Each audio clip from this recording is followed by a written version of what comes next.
Madame la Présidente, Mesdames et Messieurs, je ne vous le cacherai pas, j'éprouve aujourd'hui beaucoup de plaisir à ouvrir ce 24e congrès de l'ANDEV que vous avez choisi de consacrer à la réflexion autour des interactions entre les parents, la ville et l'école.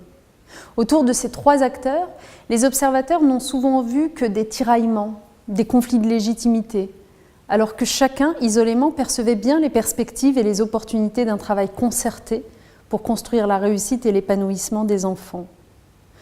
Vous aurez 3 jours durant l'occasion de réfléchir pour répondre à la question posée par votre présidente: construire une alliance éducative, utopie ou réalité? Je voudrais d'ores et déjà, en ouverture de vos échanges, vous dire l'importance que j'attache à ces alliances éducatives et l'urgence qu'il y a à agir. Car au fond, derrière les mots, l'enjeu est assez simple: dépasser des querelles de frontières et les impossibilités pour partager une vision, bâtir un projet collectif et construire des actions auxquelles chacun contribue et est associé.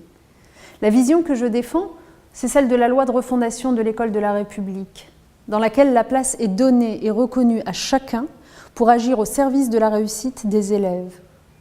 La vision que je défends, c'est celle d'une école ouverte sur son environnement et qui a conscience qu'elle ne peut pas tout et qu'elle ne pourra lutter efficacement contre les déterminismes sociaux et territoriaux qui minent la cohésion de notre société qu'en donnant toute sa place à chaque partenaire de l'école. Ce sont évidemment d'abord les parents, les premiers éducateurs des enfants, mais ce sont aussi les élus, les équipes territoriales, sans lesquelles nous ne pourrions construire de véritables projets éducatifs locaux. Ce sont aussi les associations de jeunesse et d'éducation populaire qui œuvrent au quotidien pour conforter l'éducation à la citoyenneté et au vivre ensemble.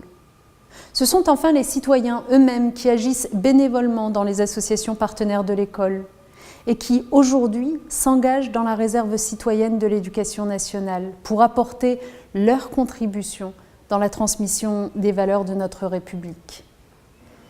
Et parce que vous êtes à Brest pendant 3 jours, je veux saluer l'action des élus et des services de la ville qui vous accueillent, parce qu'avec elles, nous agissons dans des projets concrets qui donnent tout son sens à la notion d'alliance éducative.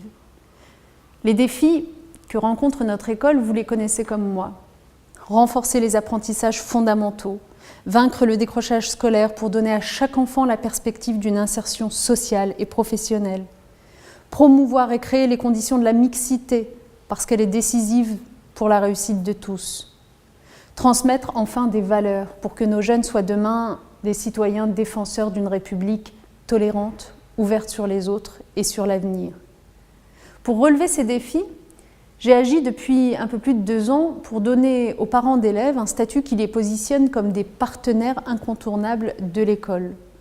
Ce statut est consacré par un décret depuis quelques jours, mais il rassemble aussi un ensemble d'actions que nous avons construites avec les fédérations de parents d'élèves. Les mallettes des parents, les espaces parents, des actions pour aller vers les parents éloignés de l'école, la reconnaissance de l'engagement et des compétences des parents d'élèves.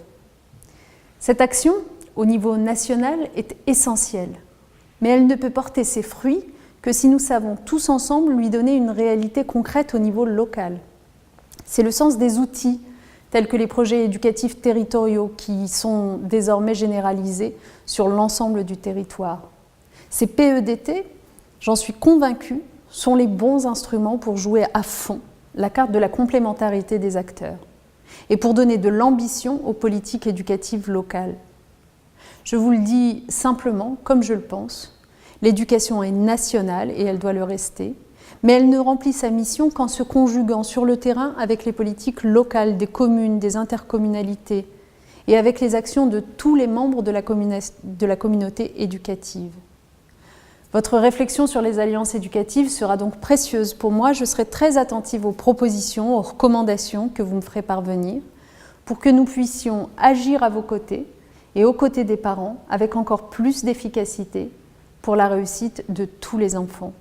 Je vous souhaite à toutes et tous un excellent congrès et je vous remercie par avance.